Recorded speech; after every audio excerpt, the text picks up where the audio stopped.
سب سے بڑا ادب درویش سالک یا طالب علم کے لیے ہے وہ یہ کہ وہ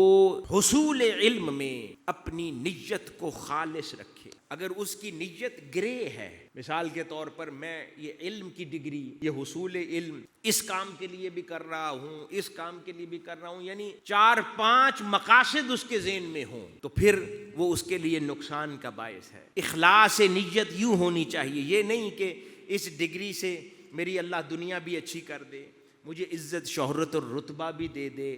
علم بھی دے دے،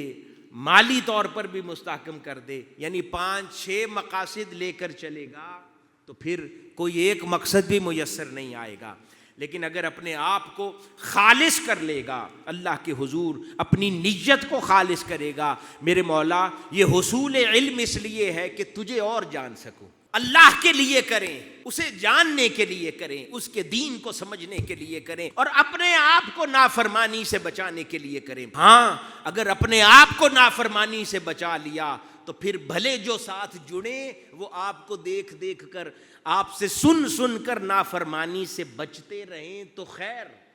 لیکن ٹارگٹ بنا کر کہ میں نے یہ کام کرنا ہے، اس سے دنیا ہی دنیا بچتی ہے، آخرت نہیں بچتی.